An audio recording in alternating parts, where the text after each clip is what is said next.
ओम अज्ञानतिमिरान्धस्य ज्ञानाञ्जनशलाकया चक्षुरुन्मिलितमेन तस्मै श्रीगुरुवे नमः। श्रीचैतन्यमनोभीष्टं स्थापितं येन भूतले स्वयं रूपकदा मह्यं ददाति स्वपदान्तिकं।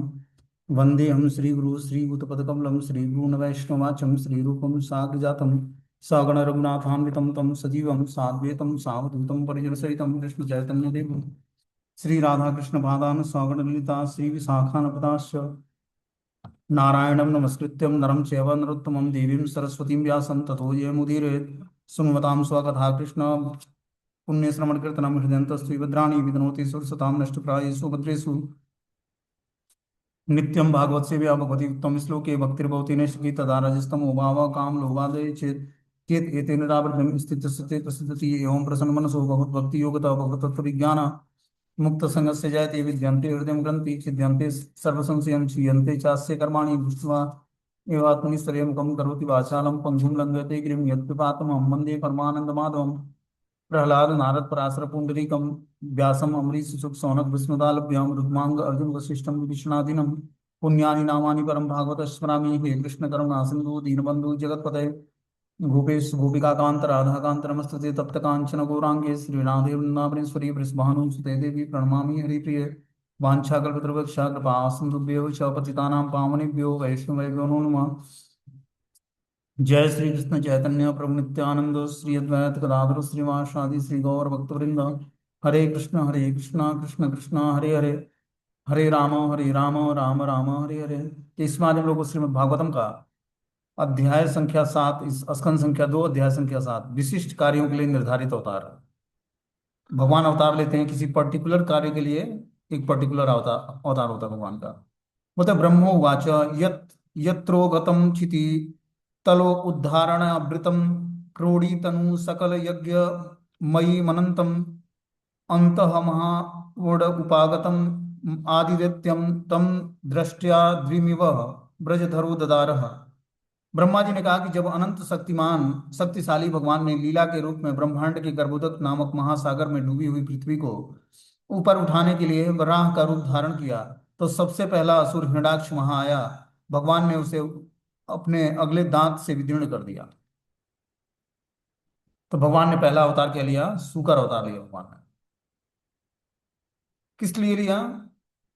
एक असुर था हिरण्याक्ष, क्या किया था? धरती को ले जाकर गर्भोदक सागर के नीचे जल में छिपा दिया था। इतना महान असुर था, पूरे ब्रह्मांड को ले जाकर गर्भोदक सागर के नीचे जल में छिपा दिया था। तो भगवान ने बराह का अवतार धारण किया और अपने सूकर अवतार लिया भगवान ने। तो भगवान का एक दंत था जो सुअर का एक दांत होता है, दोनों तरफ निकला होता है, ठीक है ना। तो उनका थोड़ा लंबा था, बाहर निकला हुआ था, ठीक है। उससे क्या किया उन्होंने? धरती को उठाया फिर गर्भोदक सागर के जल से, और फिर ले आकर जल पर स्थापित किया। जो ये धरती है वो जल पर स्थापित है, एक गोल ब्रह्मांड है। पूरा जो विश्व है वो ब्रह्मांड उसी ब्रह्मांड के अंदर है। अमेरिका, ऑस्ट्रेलिया, जितने भी देश हैं, पूरा एक धरती क्या है? गोल है। जैसे आप मानचित्र देखोगे पूरे संसार का, तो धरती क्या है? एक गोल आकृति की है, गेंदे के आकार के। उसमें सारे जितने भी देश हैं सब उसी में समाहित हैं। तो सूर्य उस पृथ्वी का क्या करता है? चक्कर लगाता है। तो एक तरफ दिन होता है, एक तरफ रात होती है। पूरे ब्रह्मांड को ले जाकर उसने गर्भोदक सागर के जल में छिपा दिया। तो भगवान ने बराह अवतार लिया। बोलते हैं जब अनंत शक्तिशाली भगवान ने लीला के रूप में ब्रह्मांड के गर्भोदक नामक महासागर में डूबी हुई पृथ्वी को ऊपर उठाने के लिए बराह का रूप धारण किया, तो सबसे पहला असुर हिरण्याक्ष वहां आया। भगवान ने उसे अपने अगले दांत से विदीर्ण कर दिया। बता रहे हैं तात्पर्य में कि सृष्टि के प्रारंभ से ही प्रमुख रूप से असुर तथा देवता अर्थात वैष्णव जीवों के ये दो श्रेणियां रही हैं जो ब्रह्मांड के ग्रहों पर शासन चलाते हैं। इस ब्रह्मांड के प्रथम देवता ब्रह्मा जी और हिरण्याक्ष इसका प्रथम असुर है। कतिपय निश्चित परिस्थितियों के अंतर्गत ही सभी ग्रह वायु में भारहीन गेंद के समान तैरते हैं, और जो ही ये परिस्थिति विचलित होती है, यह ग्रह ग्रह आधे ब्रह्मांड में व्याप्त गर्भोदक सागर में गिर सकते हैं। दूसरे आधे गोलार्ध में जो गोल गुंबद के रूप में है असंख्य ग्रह मंडलों की प्रणाली स्थिर है। बता रहे कि महान वैष्णव कवि श्री जयदेव गोस्वामी का गीत है कि वसति दसन शिखरे धरणी तब लग्ना शशिनी कलंक कलेव निमग्ना केशवधृता सुकर रूपा जय जगदीश हरे। हे केशव, हे शुकर रूप धारण करने वाले परमेश्वर, हे भगवान, पृथ्वी आपकी दाढ़ों पर स्थित थी और वह कलंक युक्त चंद्रमा की भांति प्रतीत हो रही थी। भगवान के अवतार का ऐसा लक्षण होता है कि भगवान का अवतार कुछ मन चले लोगों को मनगढ़ंत विचार नहीं होता, जो अपनी कल्पना से ही कोई अवतार उत्पन्न कर लेते हैं। भगवान का अवतार अवतार कुछ असाधारण परिस्थितियों में होता है, जैसे ऊपर उल्लेख हुआ है, और अवतार ऐसे ऐसे कार्य संपन्न करता है जिसकी कल्पना कर पाना लघु मानव मस्तिष्क के लिए संभव नहीं है।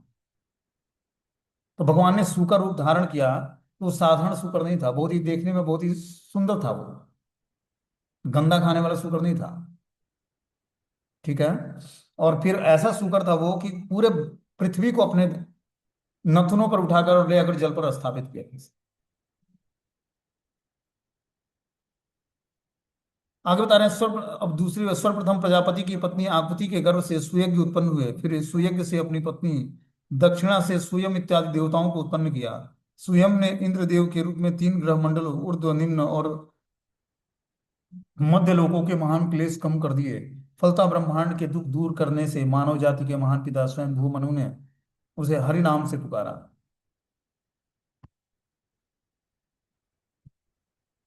बोलते हैं, जातो रुचिर जनयतम सूयमान सुयज्ञम आकुति सुनु सुनु र मध्य दक्षिणायाम लोकत्रयस्य महिति महदर यदार्थिय स्वयं भुवेन मनुना हरि रीत्य नुक्तम।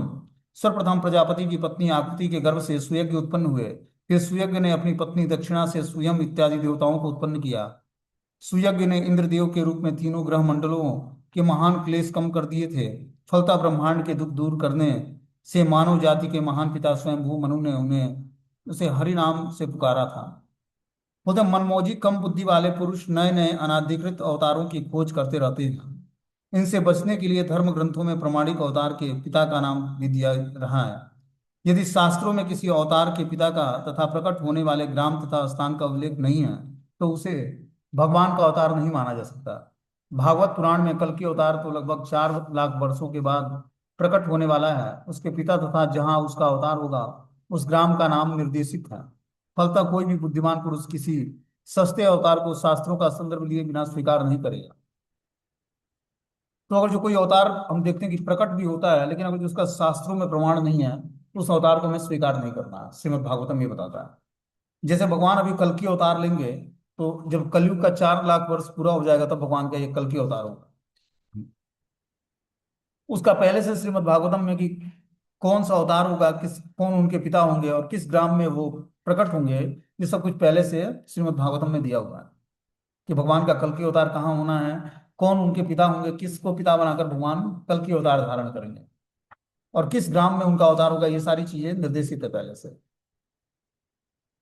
आगे बताने की, यज्ञ च कंदर्प गृहे द्विज देव भूत्या स्त्रीभि सम नौभीरात्म गति स्वमात्रे ऊचे येयात्म समलम गुण संग पंगम मन अस्मि विद्युतीय कपिलस्य गतिम प्रपद्ये।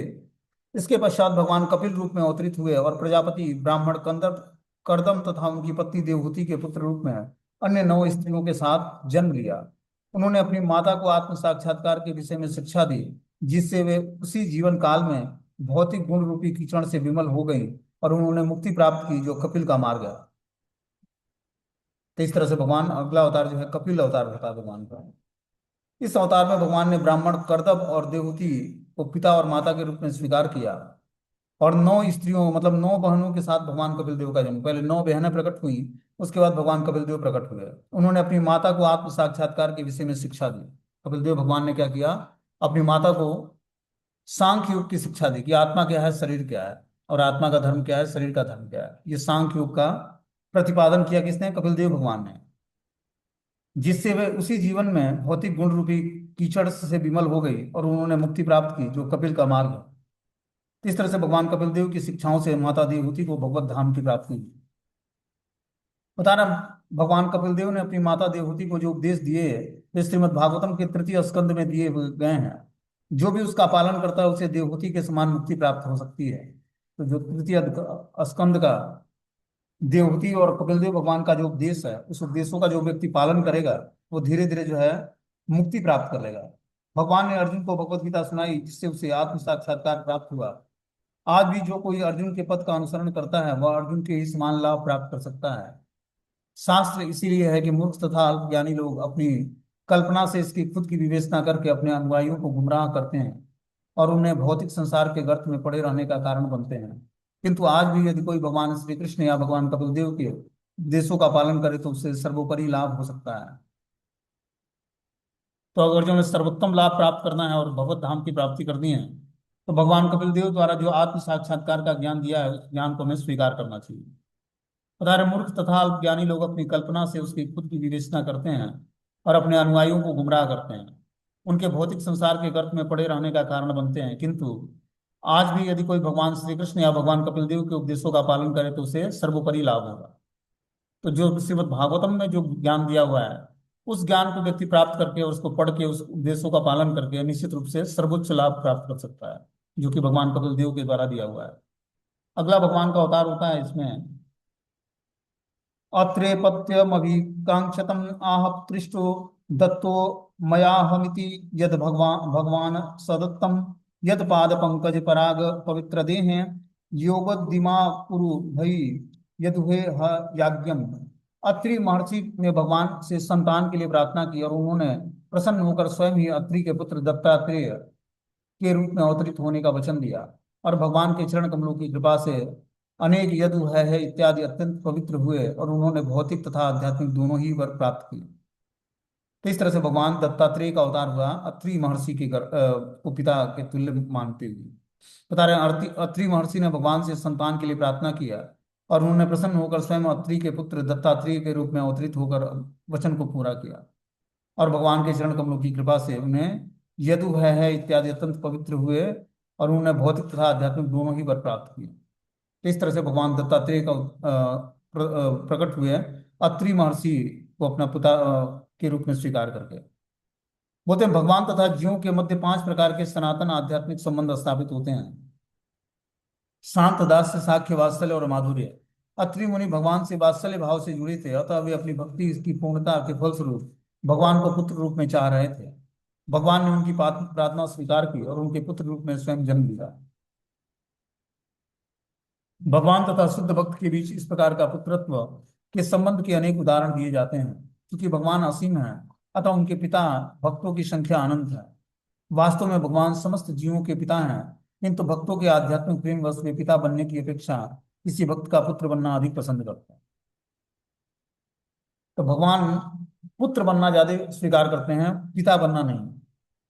इसीलिए अत्रि मुनि को पिता मानकर उन्होंने क्या किया, दत्तात्रेय के रूप में भगवान ने प्रकट हुआ, जन्म लिया भगवान ने। मतलब जबकि पुत्र पिता के सभी प्रकार की सेवाओं की मांग करता है, अतः जो शुद्ध भक्त भगवान की सेवा करना चाहता है वो उन्हें पुत्र रूप में चाहता है, पिता रूप में नहीं। भगवान भी भक्त की ऐसी सेवा को स्वीकार करते हैं और इस प्रकार भक्त भगवान से बढ़कर हो जाता है। तो भगवान पुत्र बनना स्वीकार करते हैं और पिता से सेवा स्वीकार करते हैं। इस तरह अपने भक्तों की महानता को क्या करते हैं, स्थापित करते हैं। तो यहाँ पर भगवान ने दत्तात्रेय के रूप में प्रकट होकर अत्रि मुनि को पिता के रूप में स्वीकार किया। आगे बता रहे कि तप्तम तपो विविध लोक शिक्षया में आदो सनात स्वतपस स चतुर्सनो अभुतम प्राकल्प संप्लव व विनष्ट मिहात्म तत्व सम्यक जगाद मुनियो यद चक्षतात्मन। विभिन्न लोकों की उत्पत्ति करने के लिए मुझे तपस्या करनी पड़ी और तब भगवान मुझसे प्रसन्न होकर 4 कुमार सनक, सनंदन, सनातन और सनत कुमार के रूप में अवतरित हुए। पिछली सृष्टि में आध्यात्मिक सत्य का विनाश हो चुका था, किंतु इन 4 कुमारों ने इतने स्पष्ट ढंग से इसकी व्याख्या की कि मुनियों को तुरंत सत्य का साक्षात्कार हो गया। तो इस तरह से भगवान ने अपना विस्तार करके 4 कुमारों के रूप में ब्रह्मा जी के शरीर से प्रकट हुए। क्या बता रहे हैं, विभिन्न लोगों की उत्पत्ति करने के लिए मुझे तपस्या करनी पड़ी। जब ब्रह्मा जी को विभिन्न लोगों को उत्पन्न करना पड़ा तब उनको पहले दिव्य तपस्या किया उन्होंने और भगवान प्रसन्न होकर 4 कुमारों के रूप में अवतरित हुए। किस रूप में? सनक, सनंदन, सनातन और सनत कुमार के रूप में भगवान ही अपना विस्तार करके ब्रह्मा जी के शरीर से प्रकट हुए। पिछले सृष्टि में आध्यात्मिक सत्य का विनाश हो चुका था, किंतु इन 4 कुमारों ने इतने स्पष्ट ढंग से इसकी व्याख्या की कि मुनियों को तुरंत सत्य का साक्षात्कार हो गया। बोलते हैं विष्णु सहस्त्र नाम स्रोत में भगवान का नाम सनात तथा सनातनम है। यद्यपि भगवान तथा जीवात्मा गुणात्मक दृष्टि से सनातन अर्थात शाश्वत है, किंतु भगवान सनातनम अर्थात सनातनों में भी सर्वश्रेष्ठ हैं। जीवात्मा निसंदेह सनातन है, किंतु सनातनम नहीं है, क्योंकि ये अशाश्वत जगत में पतित हो सकते हैं। अतः जीवात्मा सनातनम भगवान से मात्रा की दृष्टि में भिन्न है। तो देखो, गुणात्मक दृष्टि से एक साधारण जीवात्मा भी भगवान की भक्ति करके, भगवान का चिंतन करके और भगवान के समान गुणों को प्राप्त कर सकता है। ठीक है ना। बता रहे हैं, विष्णु सहस्त्र नाम स्रोत में भगवान का नाम सनात तथा सनातनम है। यद्यपि भगवान तथा जीवात्मा गुणात्मक दृष्टि से सनातन अर्थात शाश्वत हैं, किंतु भगवान सनातनम अर्थात सनातनों में भी सर्वश्रेष्ठ हैं। जीवात्मा निसंदेह सनातन है, किंतु सनातनम नहीं है। तो जीवात्मा सनातन हो सकता है, लेकिन सनातनम कौन है? भगवान है। बता रहे कि गुणात्मक दृष्टि से सनातन अर्थात शाश्वत है, किंतु भगवान सनातनम अर्थात सनातनों में भी सर्वश्रेष्ठ है। तो गुणात्मक दृष्टि से जीवात्मा सनातन हो सकता है, लेकिन भगवान सनातनम है, मतलब सर्वश्रेष्ठ है सनातन में भी। मतलब भगवान के समान जीवात्मा गुण को धारण कर सकता है, लेकिन वो गुण भगवान में इनफाइनाइट मात्रा में पाए जाते हैं। जीवात्मा में एक लिमिटेड मात्रा में वो गुण पाए जाते हैं। आगे बता रहे कि धर्मस्य दक्ष दुहितम य जनिष्ठ मृत्या नारायणो नर इति स्वतपः प्रभावम दृष्ट्वात्मनो भगवतो नियमावलोपम दिव्यम स्वतः प्रज्ञ कीर्तना घटितुम न शोकुम। उन्होंने अपनी तपस्या तथा आत्मसंयम की विधि प्रदर्शित करने के लिए धर्म की पत्नी तथा दक्ष की पुत्री मूर्ति के गर्भ से नर तथा नारायण जुड़वे रूप में जन्म लिए। कामदेव की सखियां स्वर्ग की सुंदरियां उनका व्रत भंग करने आईं, किंतु वे असफल रहीं, क्योंकि उन्हें भगवान के शरीर से अपने समान अनेक सुंदरी उत्पन्न होती दिखाई पड़ी। तो भगवान जो है, बता रहे हैं, उन्होंने अपनी तपस्या तथा आत्मसंयम की विधि प्रदर्शित करने के लिए धर्म की पत्नी तथा दक्ष की पुत्री मूर्ति के गर्भ से नर नारायण जुड़वे रूप में जन्म लिए। तो भगवान नर नारायण जो है, मूर्ति जो कि दक्ष की पुत्री थी, दक्ष की लगभग 9 पुत्रियां थी, उसमें से एक मूर्ति नाम की एक पुत्री थी, उनके गर्भ से भगवान नर नारायण प्रकट हुए जुड़वे रूप में। तो जब नर नारायण प्रकट हुए तो बहुत ही सुंदर थे, तो उनको डेविएट करने के लिए, उनको रास्ते से हटाने के लिए आध्यात्मिक कामदेव की सखियां और स्वर्ग की सुंदरियां ने उनका व्रत भंग करने के लिए वहां पर आई, लेकिन वो असफल रही, क्योंकि उन्हें भगवान के शरीर में अपने समान अनेक सुंदरियां उत्पन्न होती दिखाई दी।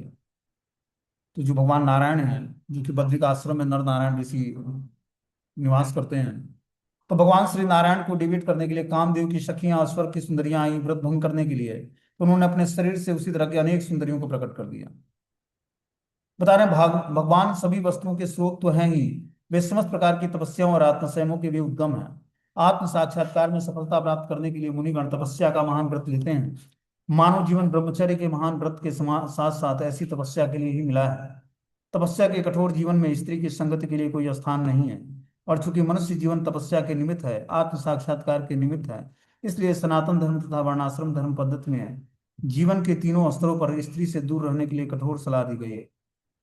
कि जो तीसरा 3 स्तर है, ब्रह्मचर्य, वानप्रस्थ और सन्यासी, उसको स्त्री से दूर रहने की सलाह दी जाती है। ये सनातन धर्म में नियम है। उदाहरण, भगवान सभी वस्तुओं के स्रोत हैं, वे समस्त प्रकार की तपस्याओं तथा आत्मसंयमों के भी उद्गम हैं। आत्म साक्षात्कार में सफलता प्राप्त करने के लिए मुनिगण तपस्या का व्रत लेते हैं। तो जो व्यक्ति आत्म साक्षात्कार में सफलता प्राप्त करना चाहता है, वो किस चीज का व्रत लेता है? तपस्या का व्रत लेता है। मानव जीवन ब्रह्मचर्य के महान व्रत के साथ साथ ऐसी तपस्या के लिए मिला है। ये मानव जीवन मिला है, ये किस लिए मिला है? ब्रह्मचर्य के महान व्रत को धारण करने के लिए मिला है। ब्रह्मचर्य धारण करने से क्या होता है? बुद्धि बहुत ही प्रखर हो जाती है। जब शरीर की एनर्जी जब ब्रेन पर चढ़ती है, तो ब्रेन बहुत ही तेज हो जाता है आध्यात्मिक ज्ञान को सीखने, सुनने, समझने और जानने के लिए। तो ये स्त्री और पुरुष दोनों के लिए कि वो ब्रह्मचर्य नियमों का पालन करें, चाहे वो पारिवारिक जीवन में हो या बैचलर हो या फिर वानप्रस्थ में हो या सन्यासी हो, जिस भी आश्रम में हो, उनको ब्रह्मचर्य जीवन का पालन करना चाहिए। तो ब्रह्मचर्य के महान व्रत के साथ साथ ऐसी तपस्या के लिए मिला है मानव जीवन। तपस्या के कठोर जीवन में स्त्री संग वर्जित है, और चूंकि मनुष्य जीवन तपस्या के निमित्त है, आत्म साक्षात्कार के निमित्त है, इसलिए सनातन धर्म अर्थात वर्णाश्रम धर्म पद्धति में जीवन के तीनों स्तरों पर स्त्री से दूर रहने की कठोर सलाह दी गई। कि जो भी ब्रह्मचर्य नियमों का धारण करता है, उसको स्त्री या पुरुष, तो उसको अपोजिट सेक्स से दूर रहना चाहिए। तब वो ब्रह्मचर्य नियमों को अच्छे तरीके से पालन कर पाएगा, और तब वो आध्यात्मिक जीवन में प्रोग्रेस कर पाएगा। ये जो पारिवारिक जीवन में स्त्री पुरुष का एक मिलन होता है, एक तरह से वैवाहिक जीवन होता है, ये क्या है कि लिमिटेड दायरा मिला है हमें कुछ इंद्रिय तृप्ति की वासनाओं को समाप्त करके, और फिर से स्ट्रिक्ट तरीके से ब्रह्मचर्य नियमों का पालन करके और आध्यात्मिक जीवन में हम प्रोग्रेस कर पाए, इसलिए मनुष्य जीवन मिला। लेकिन व्यक्ति ऐसा अटैच हो जाता है पति पत्नी से कि वो अंत में छोड़ना नहीं चाहता। भले ही शारीरिक संबंध ना हो, लेकिन क्या अटैचमेंट जो है, आसक्तियां जो हैं, वो उसको छोड़ने पर मजबूर कर देती है, वो छोड़ना नहीं चाहता, आसक्त हो जाता है, हृदय से ग्रंथियां जुड़ी जाती हैं।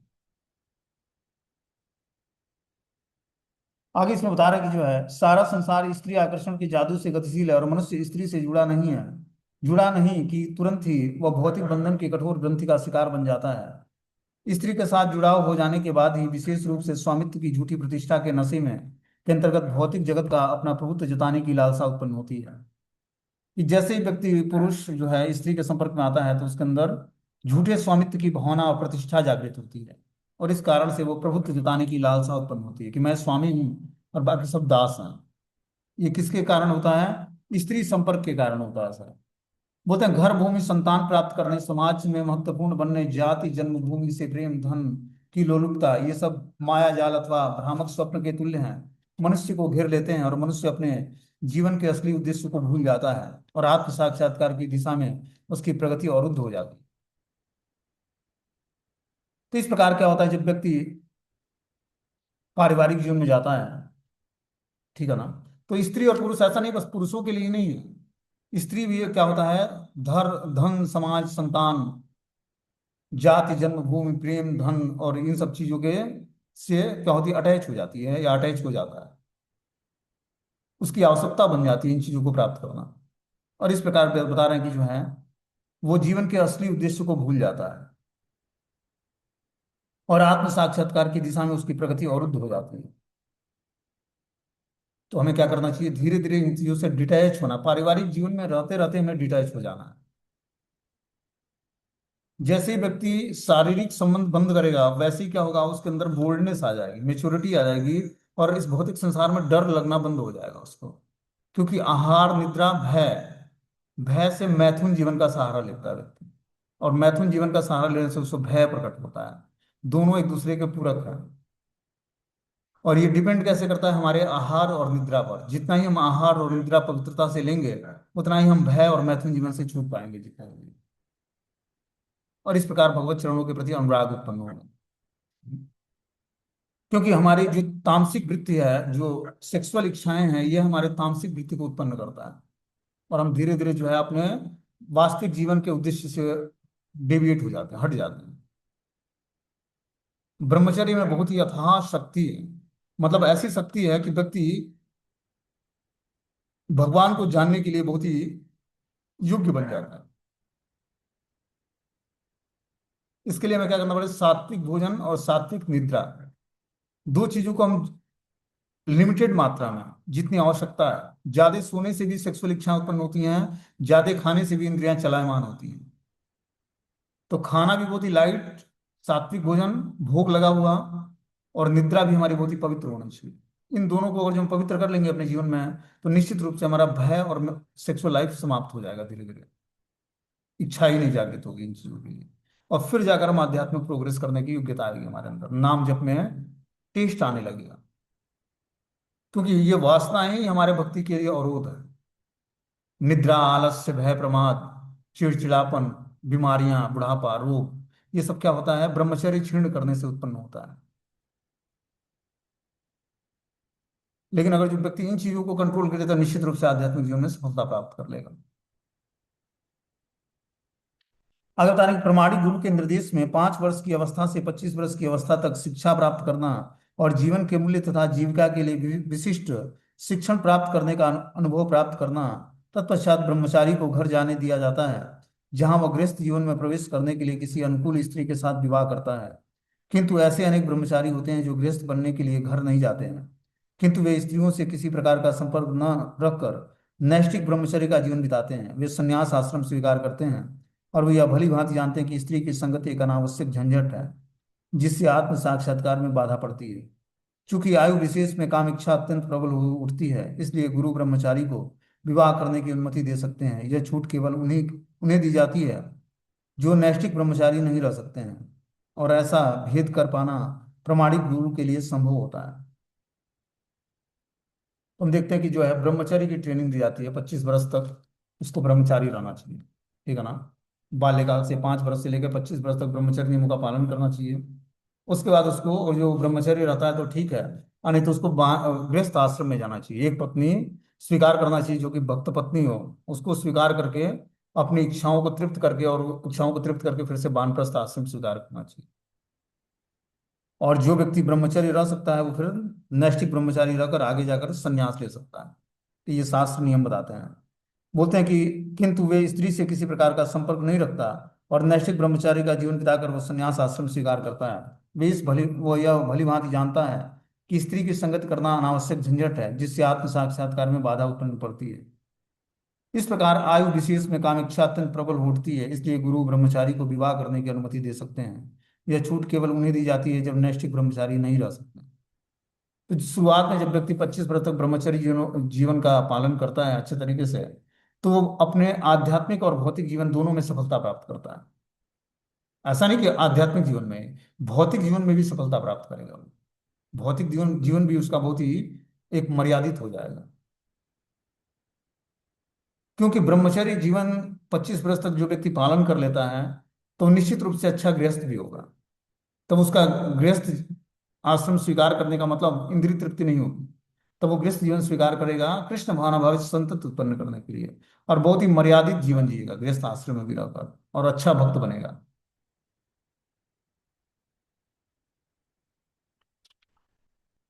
आगे बता रहे हैं कि कामम दहंति कृतिनो ननु रोष दृष्ट्वा रोषम दहंतमुत तेन दहत्य सह्यम सो अयम यदंत मलम प्रविश्यंत विविहेति कामम कथम नु पुनरस्य मनम श्रेयत्ते। शिव जैसे महापुरुष अपनी रोषपूर्ण चितवन से वासनाओं को जीतकर उसे दंडित तो कर सकते हैं, किंतु वे स्वयं अपने क्रोध को अत्यधिक प्रभाव से मुक्त नहीं हो सकते। ऐसा क्रोध कभी भी उनके हृदय में प्रवेश नहीं कर पाता, क्योंकि वे उन सब बातों से परे हैं। तो फिर भला उनके मन में काम का आश्रय कैसे प्राप्त हो सकता है। क्या बता रहे हैं कि शिव जैसे महापुरुष अपनी रोषपूर्ण चितवन से वासनाओं को जीतकर उसे दंडित तो कर सकते हैं, कि शिव जी अपने रोषपूर्ण चितवन से काम को दंडित कर देते हैं, उसको जीत लेते हैं, किंतु वे स्वयं अपने क्रोध के अत्यधिक प्रभाव से मुक्त नहीं हो पाते। अब बंद हो गई। काम को तो जीत लेते हैं दंड देकर, लेकिन क्रोध को नहीं जीत पाते हैं, क्रोध से मुक्त नहीं हो पाते हैं। ऐसा क्रोध कभी भी उनके भगवान के हृदय में प्रवेश नहीं कर पाता, क्योंकि वे उन सब बातों से परे हैं। तो फिर भला उनके मन ठीक है। में काम को आश्रय कैसे प्राप्त हो सकता है। दो टाइप के आते हैं। एक तो यहाँ लगे और एक नीचे लगा है। जब जब बताओ लाइट चली जाती है और आप घर में घुसते हो ना, तो अपने आप वो जो लाइट ऑन कर देता है। तो इस प्रकार बता रहा है कि शिव जी जैसे महापुरुष भी रोषपूर्ण चितवन से वासनाओं को जीत कर उसे दंडित कर सकते हैं। मतलब क्रोध से क्या करते हैं भगवान शिव, काम को वश में कर लेते हैं, लेकिन क्रोध को अत्यधिक प्रभाव से मुक्त नहीं हो पाते हैं, क्रोध से मुक्त नहीं हो पाते। ऐसा क्रोध कभी भी भगवान के हृदय में प्रवेश नहीं कर पाता, क्योंकि वे इन सब बातों से परे हैं। तो फिर भला उनके मन में काम को आश्रय कैसे प्राप्त हो सकता है, कि भगवान के मन में काम क्यों आश्रय लेगा। काम ईर्षा क्रोध ऐसा रजोगुण समुद्भव महासनो महापापात्मा बुद्धि निमेहि वैरिणम। ये काम प्रकट होता है, क्रोध प्रकट होता है कामनाओं से। जितना ही हमारे हृदय में कामनाएं होंगी और कामनाएं तृप्त नहीं होंगी, उतना ही क्रोध प्रकट होगा। ये किस कारण से होता है, रजोगुण से उद्भव, रजोगुण से उत्पन्न होता है। तो पहले कामनाएं उत्पन्न होती हैं, कामनाओं की पूर्ति नहीं होती तो क्रोध उत्पन्न होता है। अब क्रोध से क्या होता है, व्यक्ति का बुद्धि भ्रष्ट हो जाती है। इसलिए क्या करना चाहिए, कामनाएं उत्पन्न न हो, इसके लिए हमें सात्विक मोड में रहना चाहिए। जैसे हम राजसी मोड को धारण करते हैं, ठीक है ना, वैसे ही क्या होता है, हमारे अंदर कामनाएं उत्पन्न होती हैं, इच्छाएं उत्पन्न होती हैं, और इच्छाएं तृप्त न होने पर क्या होता है, क्रोध का रूप धारण करती है। इसीलिए यहाँ पर बता रहे हैं कि भगवान शिव जैसे महापुरुष को भी जब कामनाएं आती हैं, मतलब वासनाएं जगती हैं, रोषपूर्ण चितवन से क्या करते हैं, उसको दंडित कर देते हैं। लेकिन दूसरी तरफ वो क्रोध का परित्याग नहीं कर पाते। ऐसे क्रोध कभी भी भगवान के हृदय में प्रवेश नहीं कर पाता है। जब शिव जी कठिन तपस्या में तल्लीन थे तो कामदेव ने अपना काम बाण उन पर छोड़ा, और शिव जी ने घोर कुपित दृश्य से कामदेव की ओर देखा और उनका शरीर तुरंत भस्म हो गया। शिव जी इतने शक्तिशाली होते हुए भी क्रोध के प्रभाव से मुक्त न थे, किंतु भगवान विष्णु के आचरण में कभी भी क्रोध करने की कोई घटना नहीं दिखाई देती है।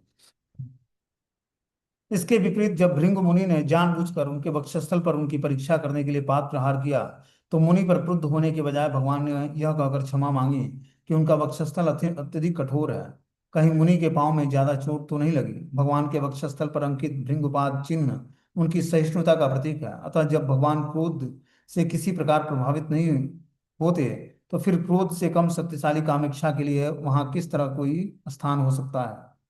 तो एक बार भृंग मुनि परीक्षा लेने के लिए क्या करते हैं, भगवान के वैकुंठ में जाते हैं, और भगवान सोए होते हैं। तो भृंग मुनि क्या करते हैं, उनके वक्षस्थल पर, चेस्ट पर क्या करते हैं, अपने पाद पद्मों से प्रहार करते हैं। तो भगवान की निद्रा भंग हो जाती है। तो देखते हैं कि सामने जो है भृंग मुनि है। तो ब्राह्मणों का भगवान क्या करते हैं, गाय और ब्राह्मणों की रक्षा करते हैं, भगवान बहुत ही रिस्पेक्ट प्रदान करते हैं। तो भृंग मुनि के चरणों को भगवान ने पकड़ा और बोला कि हे मुनि, आपके चरणों में कहीं चोट तो नहीं लगा। अब देखो, कोई सोया हो उसके वक्षस्थल पर कोई जाकर एक पैर मार दे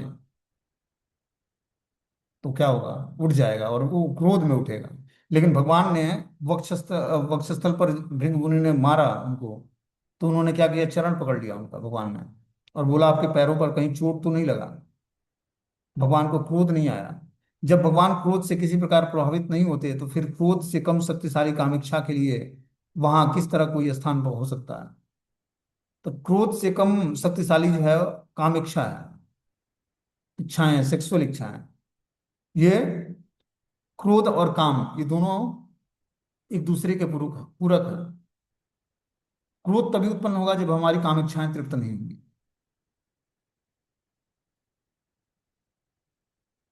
बता रहे हैं, भगवान को आप्त काम कहा जाता है क्योंकि अपनी इच्छा की तुष्टि स्वयं कर सकते हैं। उन्हें अपनी इच्छाओं की पूर्ति करने के लिए किसी की सहायता की आवश्यकता नहीं है। भगवान असीम है, अतः उनकी इच्छाएं भी असीम है। भगवान के अतिरिक्त समस्त जीवात्मा हर तरह से सीमित है, अतः जो सीमित है वह असीम इच्छाओं की तुष्टि कैसे कर सकता है। निष्कर्ष यह निकलता है कि पूर्ण पुरुषोत्तम भगवान में न तो काम है न क्रोध। यदि कभी इनमें इनका प्रदर्शन किया भी जाए तो इसे परम आशीर्वाद, वरदान समझना चाहिए।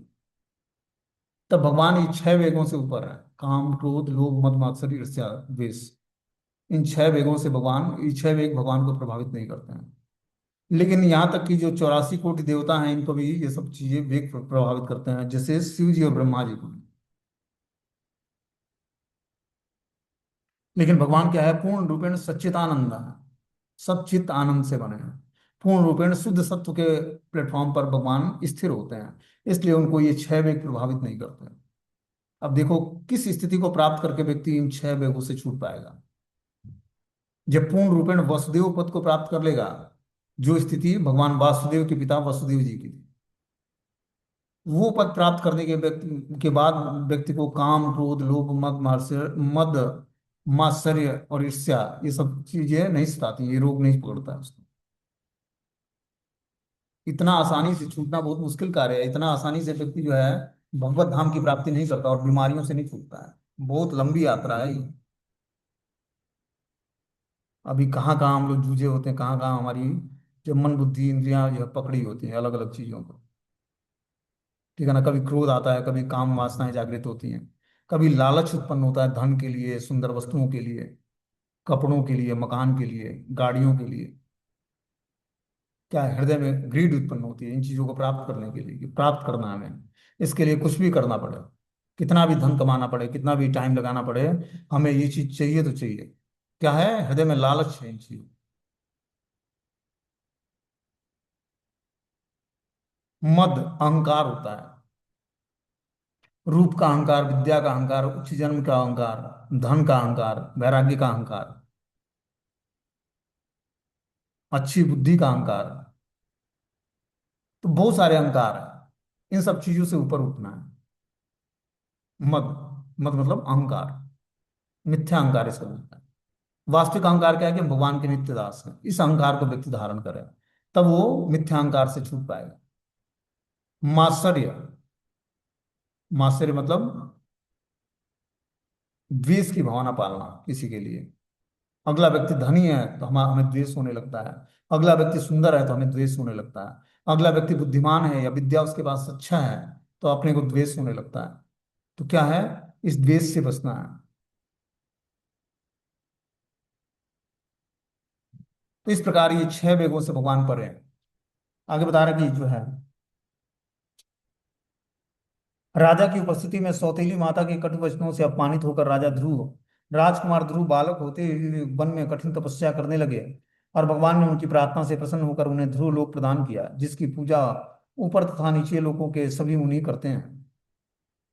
तो भगवान बता रहे हैं कि राजा की उपस्थिति में सौतेली माता के कटु वचनों से अपमानित होकर राजकुमार ध्रुव बालक होते हुए भी वन में कठिन तपस्या करने के लिए गए, और भगवान ने उनकी प्रार्थनाओं से प्रसन्न होकर उन्हें ध्रुव लोक प्रदान किया, जिसकी पूजा ऊपर तथा नीचे के लोकों के मुनि सभी लोग करते हैं, ध्रुव लोक की पूजा, क्योंकि वो भगवान के महान भक्त बन गए।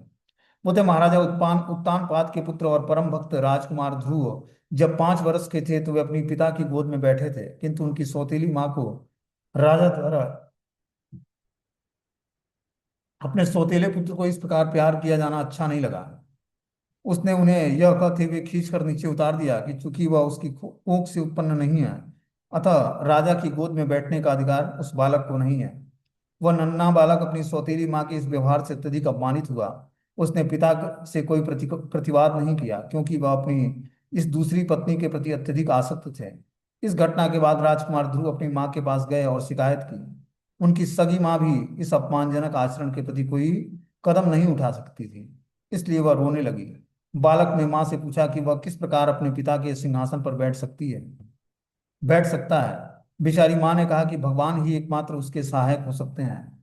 बालक ने पूछा भगवान कहाँ मिलेंगे, तो माँ ने उत्तर दिया कि भगवान मुनियों को कभी कभी घने वन में दिखते हैं। बालक राजकुमार ने निश्चय किया कि वो अपने लक्ष्य की पूर्ति के लिए जंगल जाकर कठोर तपस्या करेगा। राजकुमार ध्रुव ने अपने गुरु नारद मुनि के आदेशानुसार, जिन्हें भगवान ने इस कार्य के लिए विशेष तौर पर नियुक्त किया था, कठिन तपस्या की। नारद ने उन्हें 18 अक्षरों वाला मंत्र जपने की दीक्षा प्रदान की। यह मंत्र ओम नमो भगवते वासुदेवाय। भगवान वासुदेव ने स्वयं कृष्णगर्भ नामक चतुर्भुज भगवान के रूप में अवतरित होकर राजकुमार ध्रुव को सप्त नक्षत्रों से ऊपर विशिष्ट लोक प्रदान किया। अपनी तपस्या में सफलता प्राप्त कर लेने के बाद राजकुमार ध्रुव को भगवान के साक्षात दर्शन हुए। इस प्रकार उनकी सारी कामनाएं पूरी हुई और वो संतुष्ट हो गए। तब भगवान कृष्ण गर्भ के रूप में अवतार लेकर क्या करते हैं, ध्रुव महाराज को दर्शन देते हैं और ध्रुव महाराज का कल्याण करते हैं। भगवान का एक अवतार हुआ कृष्ण गर्भ के रूप में। अब अगला जो बता रहे हैं, यदन्य मुतपथ्य गतम द्विज वाक्य व्रजम निष्ठुप्लष्ट पौरुषम भग नियते पतंतपः तत्रा वाथितो जगति पुत्र पदम च लेभे दुग्धा वसूनि वसुधा सकलानि एनम। महाराजा वेन कुमार गामी हो गए, अतः ब्राह्मणों ने वज्र साप से उसे दंडित किया। इस प्रकार राजा वेन अपने सत्कर्मों तथा ऐश्वर्यों से के सहित भस्म हो